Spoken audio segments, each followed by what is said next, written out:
So Tyrese, tell me about working out here. What's your off season looked like so far? Yeah, so I was back in Australia for a little bit. Got some good work out there with a couple guys that I work out with down there. And then, pulled up to Proactive out here in LA and been working out, with a lot of NBA guys, a lot of guys going on the draft, and it's been good. I think it's going to help my development a lot, and just can't wait for the season coming up. What are some of the things you're working on every day? Just a lot of details, that are going to make the next change from college to the NBA. A lot of footwork stuff, just a change of pace, change of speed, being patient with the ball, and just guarding guys bigger than you. How is this different this off season compared to last year?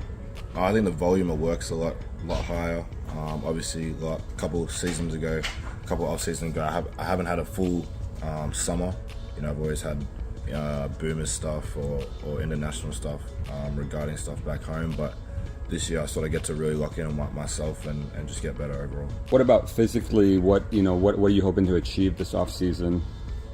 Just getting stronger, getting bigger, stronger, more explosive and quick. What about your shooting? We saw you really take a big jump forward, kind of as the season moved on. Like where are you at with that, with your jumper, and how much of that is going to be a focal point for you going into next season? Yeah, it's been huge this offseason. Just getting a lot of reps up. I think that's the biggest thing. A lot of reps off the dribble, catch and shoot. Just the volume's been the biggest thing for me, and then just keep locking in on my technique and whatever I have to do to adjust my shot to get better. Who are some guys that, as you're going into next season, you're watching, you're studying? I know, talking to the people here. I mean, I think like the NBA guys, like that's having people to model your game after. Is there anyone specific that you've been watching, like studying the playoffs, or guys that you really enjoy, watching them? Yeah, it's funny. I actually watched a lot of Chris Paul. He was here the other day, so I got a good opportunity to work out with him. Just a lot of pick and roll stuff with him, coming off on balls and getting to his spots and stuff like that. I watched JT in the playoffs. He's been playing well, so I've been watching a lot of footwork on him and stuff like that. Those are probably the main two guys, and just guards coming off on balls. I just like watching a lot of point guards coming off. Anything specific a guy like Chris Paul can share with you? Were you able to pick his brain at all, or anything you're able to observe about? Just the kind of career that he's had. Anything specific there?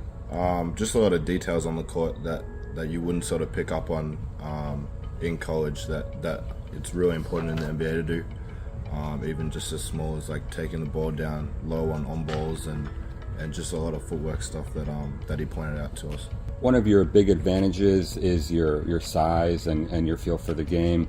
How does that come into play just, at the point guard position, being able to see over the top of defenses and things like that? Yeah, I think it just allows me to see over, the second, third line of defense, especially coming off on balls. Just being able to keep my head up and just sort of survey the court, I think it's a big role. And then defensively, I think just with my size, I can disrupt and bother the offense. You had some good momentum, at the end of the season, the ACC tournament, and then the game against Tennessee specifically. What made you decide to come back to Duke for your sophomore year? I just felt like I wasn't finished there. Still have a lot to prove, and I think my development, reclassifying was a big decision, but just going back for another year and sort of taking control of the team and being one of those leaders is going to be a big year for us and myself. What was it like, growing up in Australia, and having so many guys that you could, look to now? That wasn't necessarily the case 10 years ago. I mean, it's like the talent level has gotten so much better. Yeah, it's been good. Obviously, I'm really close with Giddy and Dyson, the two guys that have sort of made it most recently, but it's just cool how everyone's taken, their own paths. Dyson took G League, Giddy took NBL, but just staying in touch with those guys and always talking to them and trying to pick their brain. What role did the NBA Academy play in your development? Huge role. That's probably where I made my biggest jump. Just going from, going to school all the time and just really managing my basketball and school at the same time.